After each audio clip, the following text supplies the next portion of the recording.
Hello friend, good morning, जय हिंद। मैं मोहम्मद रहीम एक बार फिर से आपके सामने उपस्थित हूँ एक नए लेक्चर, एक नए टॉपिक के साथ। जैसा कि जो हमारा टॉपिक अभी चल रहा था वो था सिंधु घाटी सभ्यता। तो सिंधु घाटी सभ्यता के कई सारे बस्तियों के बारे में हमने डिस्कस कर लिया है और अब अगला जो बस्ती है वो है धौलावीरा। ठीक है, तो आज हम डिस्कस करेंगे धौलावीरा और धौलावीरा के साथ दो अन्य बस्तियों के बारे में। उसके बाद ये सारे प्राचीन बस्तियां जो है लगभग समाप्त हो जाएंगी, जो इम्पोर्टेंट है और जहाँ से आपको एग्जाम में क्वेश्चन पूछे जाते हैं। ठीक है, तो धौलावीरा, अब देखते हैं कि धौलावीरा क्या है। तो सबसे पहले कि धौलावीरा का अर्थ क्या होता है। सबसे पहले धौलावीरा का अर्थ है।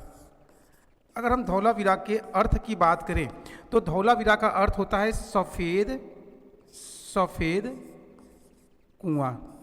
सफ़ेद कुआं। धौलावीरा का अर्थ क्या होता है? सफ़ेद कुआं। यानी कि अगर देखा जाए तो ये नाम क्यों पड़ा, ये नाम क्यों पड़ा? तो ये नाम पड़ने के पीछे रीज़न ये है कि धौलावीरा की जब खुदाई हुआ था तो उस धौलावीरा की खुदाई में जो कुएं के साक्ष्य या कुएं के एविडेंस देखने को हमको मिलते हैं, ठीक है, वो क्या है, वो जो है उस कुएं के अंदर जो मिट्टी है वो सफ़ेद रंग की पाई गई है। ठीक है, धौलावीरा की जितने भी क्षेत्रों की खुदाई की गई है, जिन भी एरिया की खुदाई की गई है, उस खुदाई के फलस्वरूप इस बात का पता चलता है कि वहाँ के जितने भी कुएं मिले हैं, सारे कुएं के अंदर की जो मिट्टियाँ हैं वो क्या हैं? सफ़ेद है। इसलिए धौलावीरा का शाब्दिक अर्थ भी रख दिया क्या? सफ़ेद कुआं। तो आपको एग्जाम में इस तरह से भी क्वेश्चन पूछे जा सकते हैं कि धौलावीरा का शाब्दिक अर्थ क्या होता है। ठीक है, तो सफ़ेद कुआं। सफ़ेद कुआं के साक्ष्य हमको किस हड़प्पाई या सैंधव बस्ती से मिलती है? तो आपका आंसर होगा धौलावीरा। ठीक है, तो चलिए आगे बढ़ते हैं। इसमें तो कुछ लिखना तो है नहीं, बस ये जान गए, इसको लिख लीजिएगा।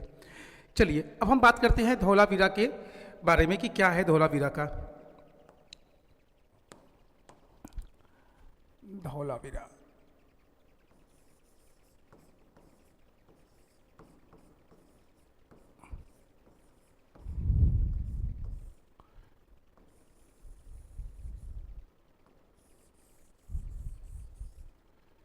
सबसे पहले हमने बताया कि इसका आपको क्या लिखना है, इसका आपको अर्थ लिखना है कि इसका अर्थ क्या होता है। इसका अर्थ क्या होता है? तो इसका अर्थ होता है सफ़ेद कुआं। सफ़ेद कुआं। धौलावीरा का अर्थ क्या होता है? सफ़ेद कुआं। इसकी खोज किसने किया था? तो खोज के बारे में आप जान लीजिए कि इसकी जो खोज करने वाला व्यक्ति था उसका नाम था जगपति। जप हो जा रहा है भाई। जगपति जोशी। जगपति जोशी। ठीक है, जगपति जोशी ने, यहीं पर डेट लिख देते हैं, और इन्होंने 1967 में इसकी खोज की थी। ठीक है, तो क्या नाम है, धौलावीरा की खोज किसने किया था? जगपति जोशी ने किया था। कब किया था? 1967 में। और इसके लोकेशन की अगर हम बात करें तो इसका लोकेशन है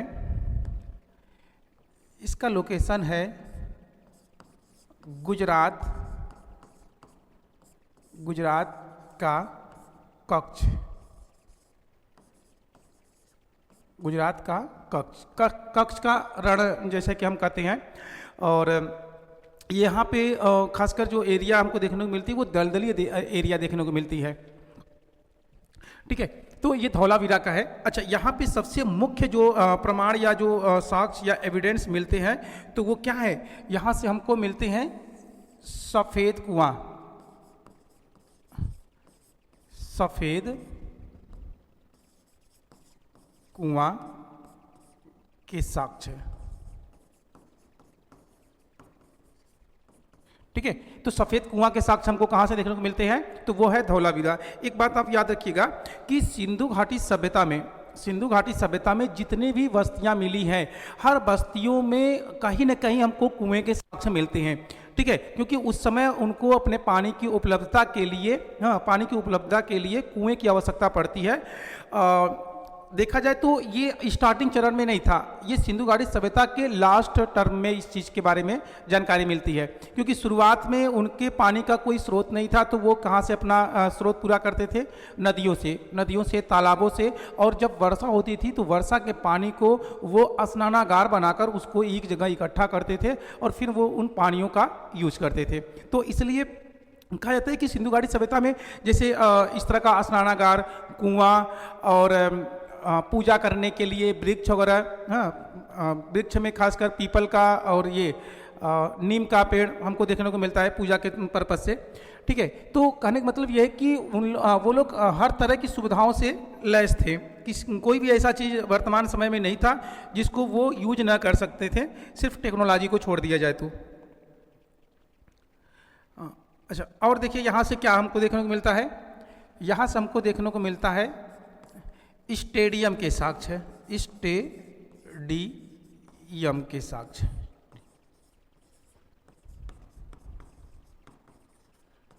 अगर आपसे पूछे कि स्टेडियम के साक्ष्य किस हड़प्पाई बस्ती से देखने को मिलता है, तो वो है धौलावीरा।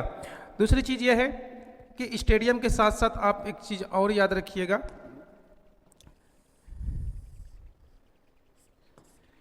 जलाशय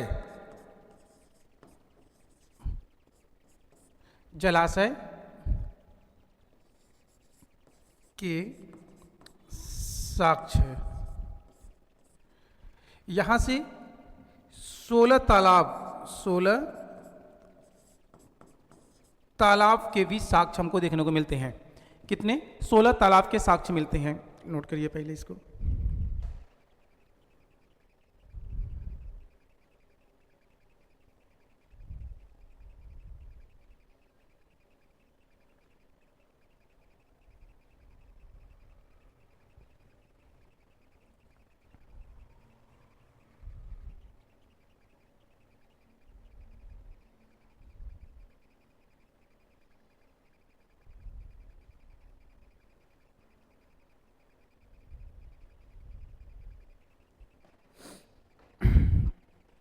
चलिए, इस जलाशय में इसको कृत्रिम जलाशय याद रखिएगा।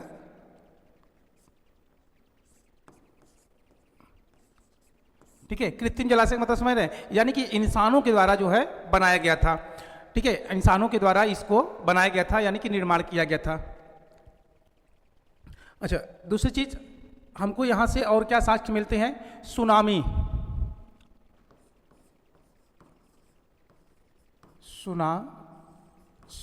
के साक्ष्य। अब आप सोचेंगे सुनामी के साक्ष्य यहाँ पे क्यों? क्योंकि धौलावीरा जो है वो कहाँ पे है? ये आपका गुजरात है। गुजरात का जो कच्छ है,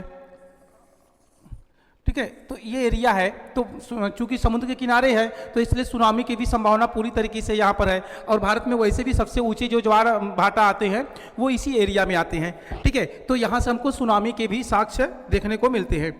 अच्छा, दूसरी चीज़ ये है कि ये भारत का ये मतलब पूरे प्राचीन बस्तियों में जो 1400 प्राचीन बस्तियाँ मिली है, उन प्राचीन बस्तियों में दूसरी सबसे बड़ी बस्ती है। ये क्या है? ये दूसरी सबसे बड़ी बस्ती है।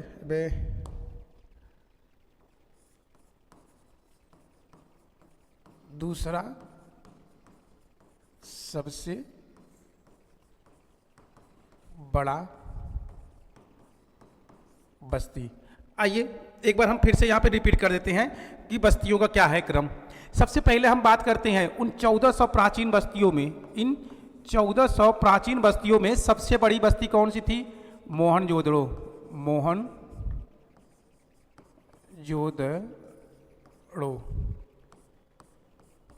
ठीक है, सबसे बड़ी प्राचीन बस्ती कौन सी थी? मोहनजोदड़ो। मोहनजोदड़ो के बाद कौन सी थी? राखीगढ़ी। राखीगढ़ी के बाद कौन सी है? धौलावीरा। ठीक है, मोहनजोदड़ो, राखीगढ़ी, धौलावीरा और उसके बाद कालीबंगन।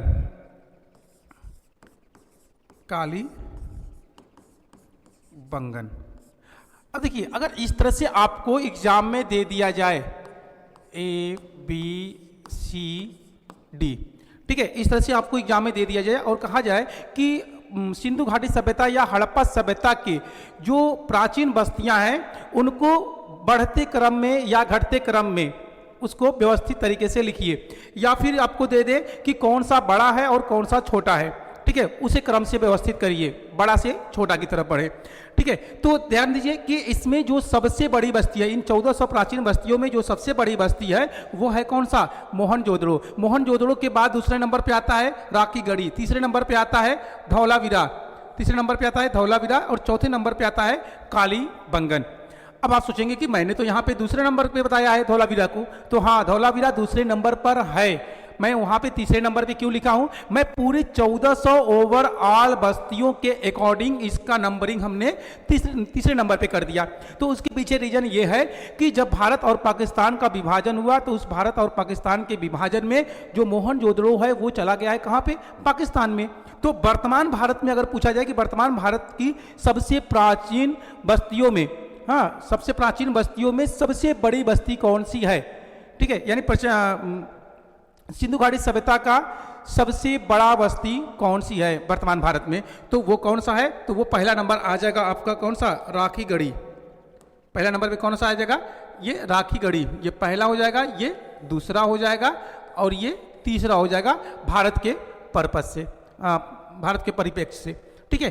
तो वर्तमान भारत की सबसे जो बड़ी बस्ती है वो है राखीगढ़ी, दूसरे नंबर पे है धौलावीरा, तीसरे नंबर पे है कालीबंगन, ठीक है। अगर पूरी ये चारों ऑप्शन में दे दे और आपसे पूछ दे कि निम्नलिखित में से सबसे बड़ी प्राचीन बस्ती कौन सी है, तो आपका आंसर होगा मोहनजोदड़ो। अगर बात कर दे, यही ऑप्शन दे और बात कर दे कि निम्नलिखित में से कौन सी भारत की, वर्तमान भारत की सबसे बड़ी प्राचीन बस्ती है, तो आपका आंसर हो जाएगा राखीगढ़ी। क्यों, क्योंकि मोहनजोदड़ो कहां पे चला गया है, पाकिस्तान में चला गया है, ठीक है। तो इस चीज को आप याद रखिएगा, यही छोटी छोटी बारीकियां, छोटी छोटी पॉइंट होती हैं जो आपको जो है एग्जाम में कंफ्यूज कर देती हैं, ठीक है। नोट कर लीजिए एक बार इसको।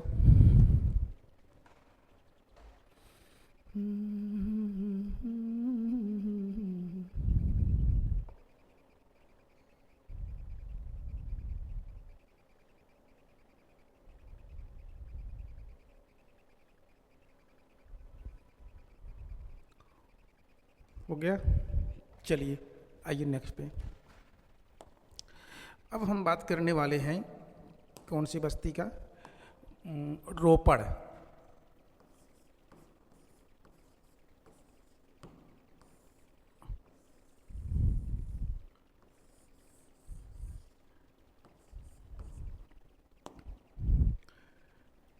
अब रोपड़ से क्या है, रोपड़ से हमको क्या क्या एविडेंस और साक्ष्य देखने को मिलते हैं। इसकी खोज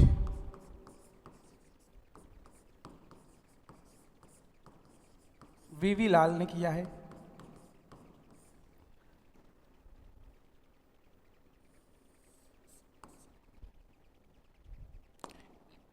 कहां पर किया है, नदी कौन सी है, सतलज नदी है।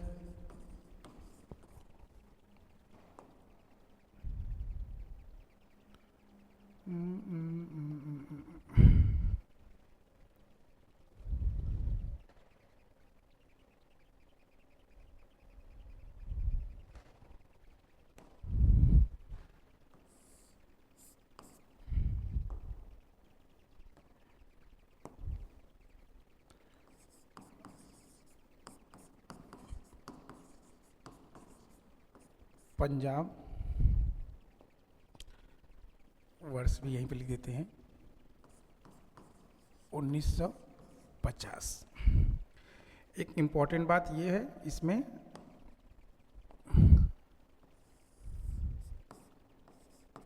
स्वतंत्रता के बाद खोजा गया पहला बस्ती।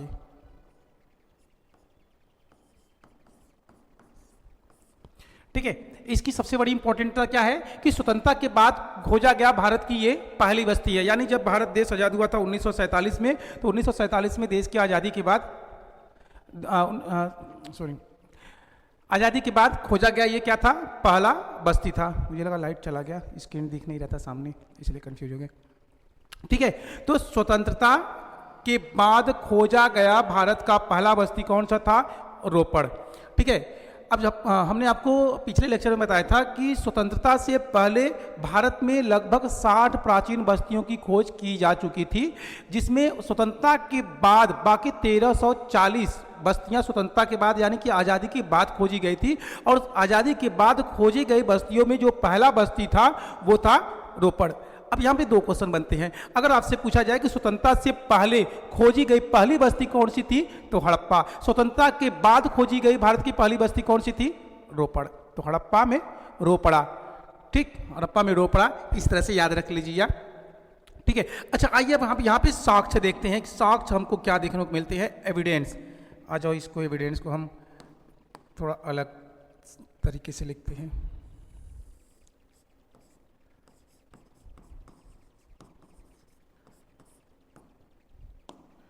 साक्ष्य कहाँ क्या है इसमें?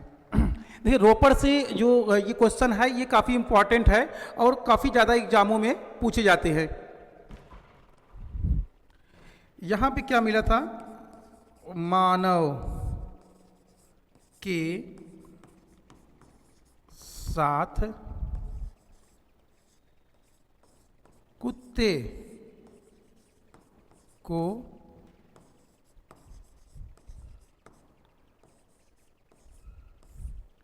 दफनाए जाने के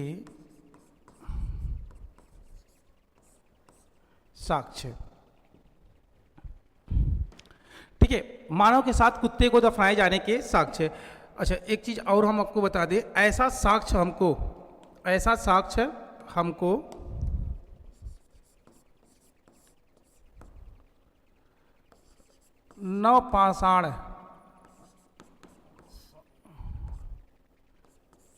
नवपाषाण कालीन बस्ती बुर्ज होम, जो कहाँ पे है, जम्मू एंड कश्मीर में, बुर्ज होम से भी देखने को मिलते हैं। ठीक है, अब देखिए, मानव के साथ कुत्ते को दफनाए जाने के साक्ष्य क्या है, इसके पीछे धार्मिक आस्था हो सकती है।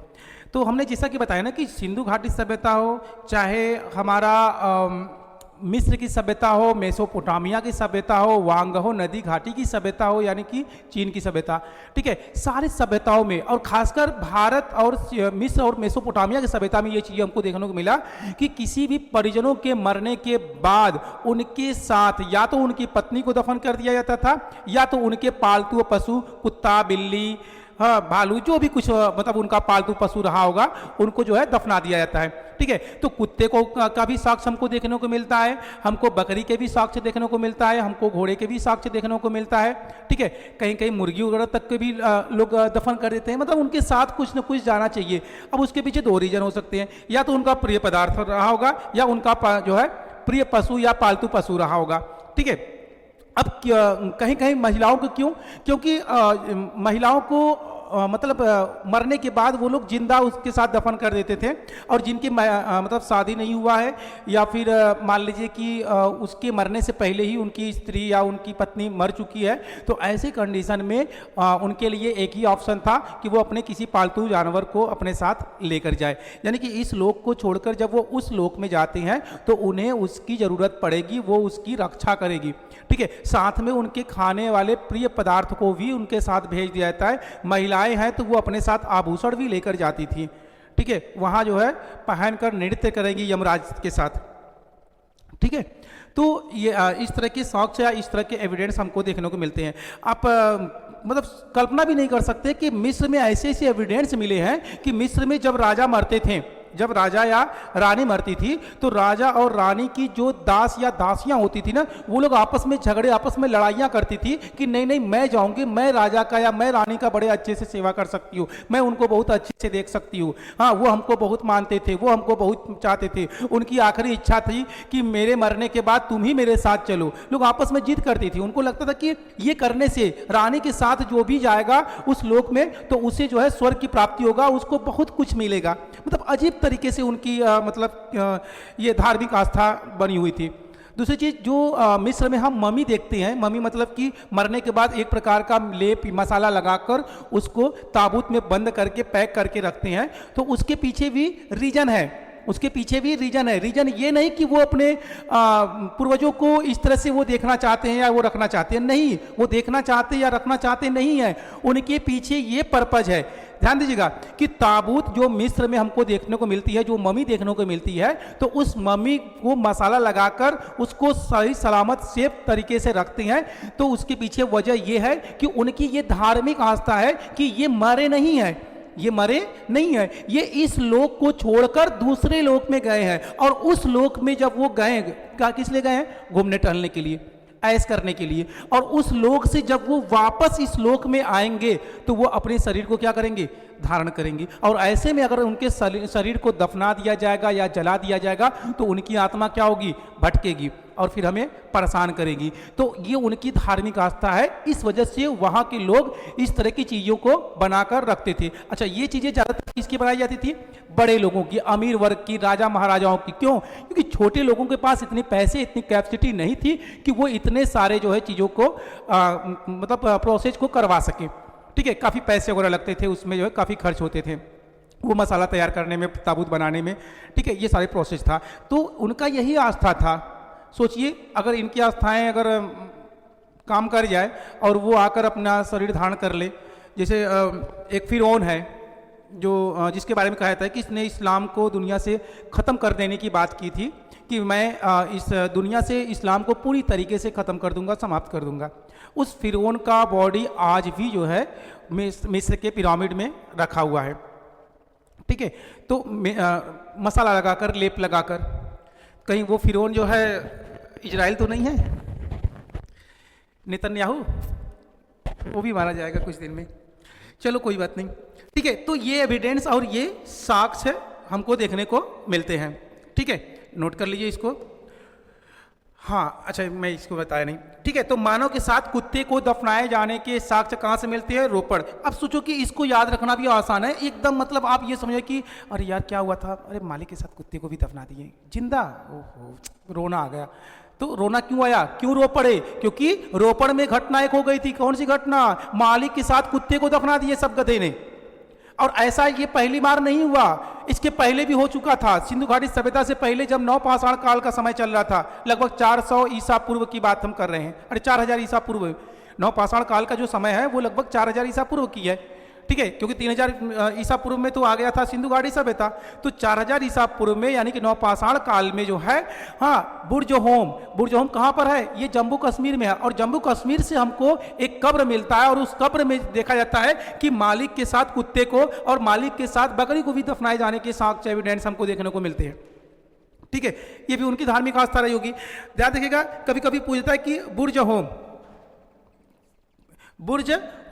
तो बुर्ज होम का शाब्दिक अर्थ क्या होता है? बुर्ज होम का शाब्दिक अर्थ आप कमेंट बॉक्स में बताइएगा, अगर याद है तो अभी कमेंट करिए कि बुर्ज होम का मतलब क्या होता है।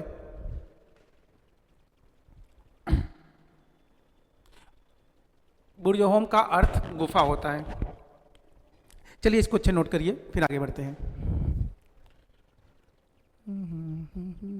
रोपड़,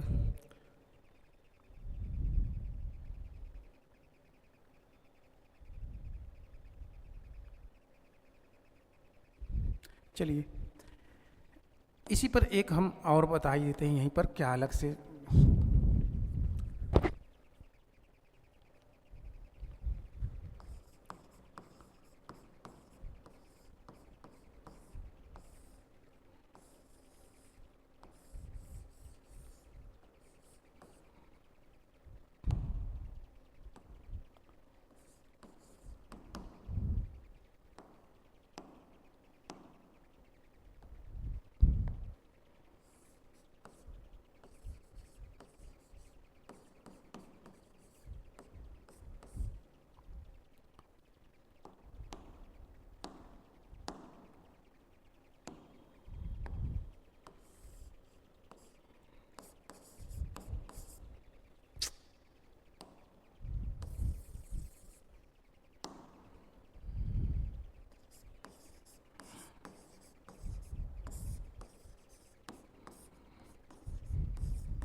ये है।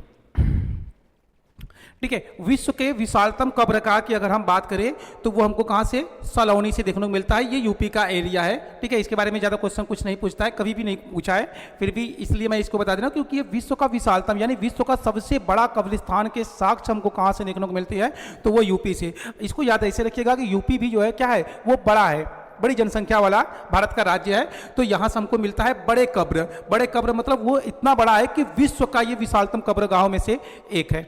ठीक है, तो आज का लेक्चर हम यहीं पर समाप्त करते हैं। नेक्स्ट लेक्चर में फिर आपसे मिलेंगे, तब तक के लिए जय हिंद, जय भारत, थैंक यू।